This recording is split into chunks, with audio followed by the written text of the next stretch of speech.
You know that feeling? When the day just, well, it disappears. Like you've done everything, ticked all the boxes, maybe even had some okay conversations, but you look back and it's just gone. A bit of a blur. Ever get that? Oh, absolutely. That feeling like you're running on autopilot, Mm. where time's passing, but you don't feel fully engaged Mm. or like there's a purpose. That's exactly what we're going to unpack today. Right. So that slightly weird feeling, isn't it? Like life's happening at you, maybe, Yeah, but you feel kind of distant from it all. totally. Like think about driving home. You leave work, maybe you stick on some music or a podcast, and then boom, you're pulling into your driveway, keys in hand, and you have basically zero memory of the actual drive. Happens all the time. Or just the daily rhythm, you know? Right. Wake up, quick scroll through your phone, Yep. News, social media. commute, work stuff, eat something quickly, probably staring at a screen, Mindlessly, yeah. then sleep, and do it all again. It's not laziness, is it? It feels more like we just slide into these grooves. That's a great way to put it. Slide into grooves. Our brains are, well, they're built for efficiency. Mm. Always looking for shortcuts, ways to automate things so we don't have to think so hard, conserve that mental energy. Makes sense.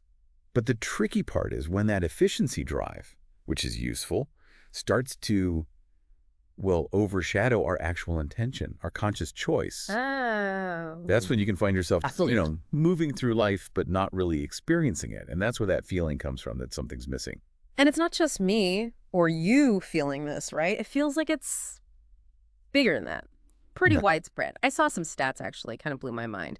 Searches online, Google searches for things like mindfulness Mm-hmm. and living with purpose, they've shot up like over 230% since just 2020. Wow. That really says something, doesn't it? People are actively looking for more than just the The motions. huge jump in searches. It's really telling, isn't it? It points to this like collective desire for more meaning, more presence in just day-to-day life. Yeah. And look beyond the searches.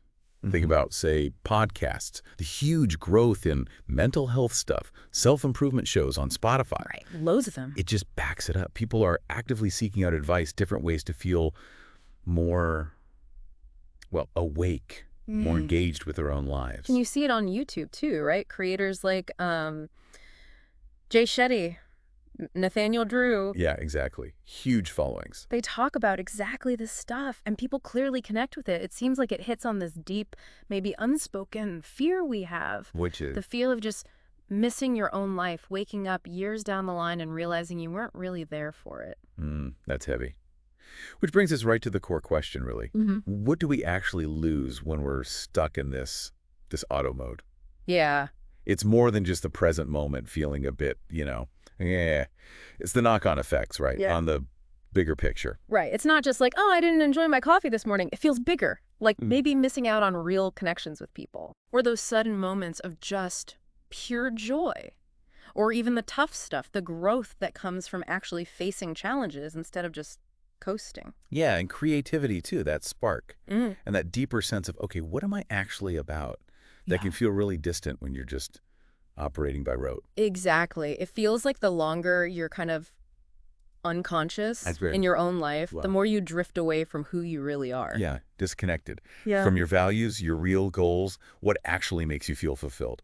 You might be busy chasing things, Mhm. but have you stopped lately to ask why these things? Are they still your goals? Good point.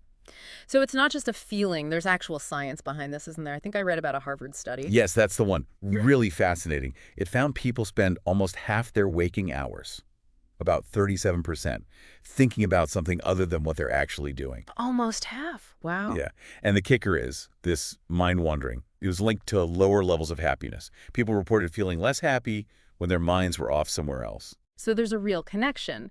Being present equals feeling better, basically. It certainly seems that way. It's not just a fuzzy feeling.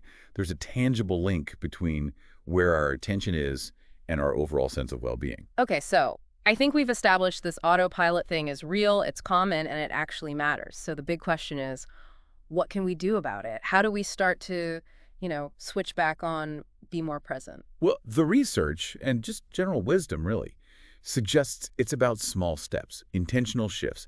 It's not about suddenly becoming a Zen master overnight. Okay, good. Small steps I can handle. Right. So a really simple starting point is just notice one small thing, deliberately. Something you usually ignore. Like what? Could be anything.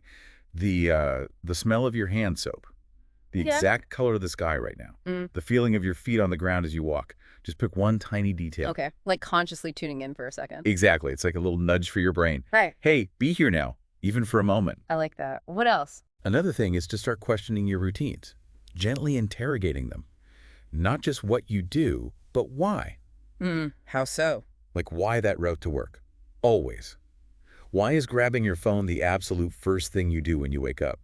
Just asking why can shine a little light of awareness on those totally automatic habits. Yeah, I can see that. It forces you to actually think about things you normally just do without thinking. Precisely.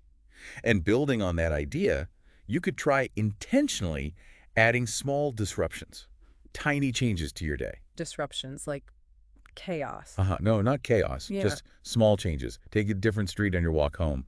Try a completely new recipe instead of the usual Tuesday night dinner.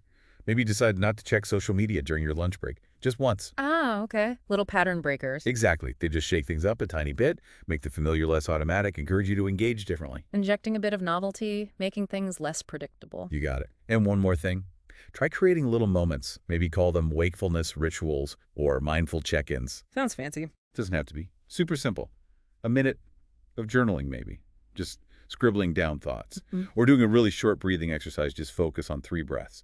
Or even just sitting in silence for 60 seconds, just noticing what's going on inside. Okay, these little check-ins. Yeah. It makes me think. We use all this tech now, right?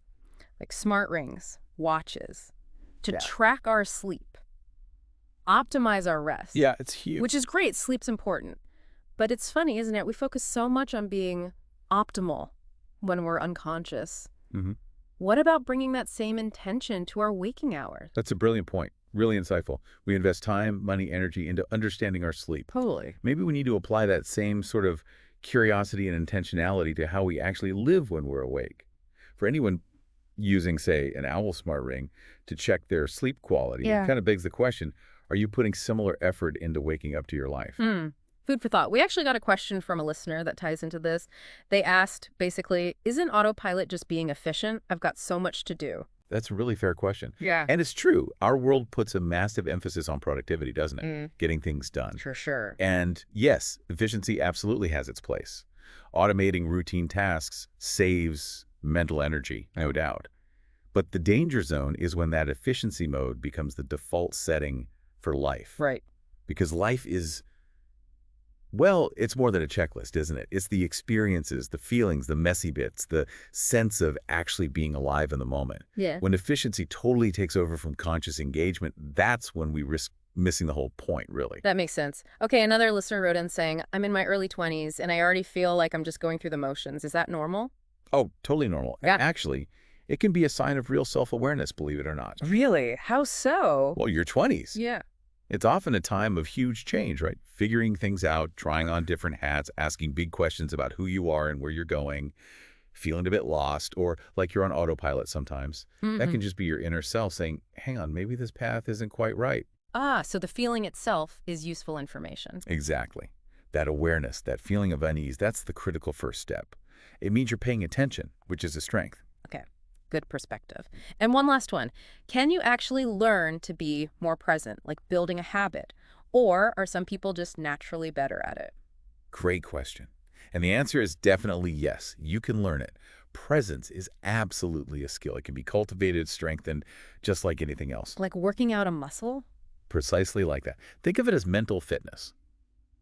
The more you practice intentionally bringing your attention back to the here and now, the more you consciously check in with what's actually happening, Yeah. the easier it becomes. You get better at noticing when you've drifted into autopilot and gently guiding yourself back. It becomes more natural over time. So it's not some mystical state, it's trainable.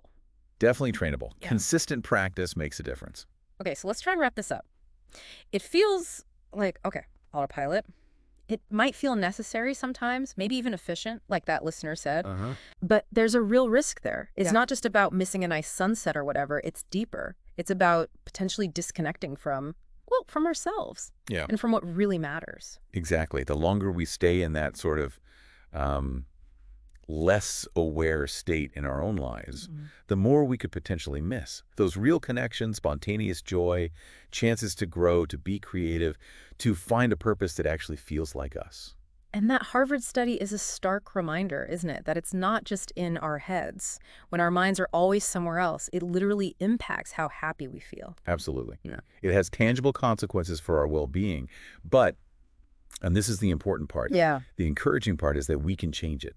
We have the power to shift by weaving in those small intentional things we talked about, noticing the little Which details, only why. adding those small disruptions, creating those moments to just check in. Yeah. We can start to build that muscle of presence and maybe, just maybe, bring some of that focus we put on tracking our sleep towards truly waking up to our lives. So yeah, the thought of living on autopilot it's a bit scary, isn't it? It can be. But maybe what's even scarier is the thought of never even realizing you were doing it. Just coasting through your one life without really being there. That's the real worry. So the fact that you, listening right now, have stuck with us through this whole deep dive, that's actually a huge first step. It means you're already starting to wake up.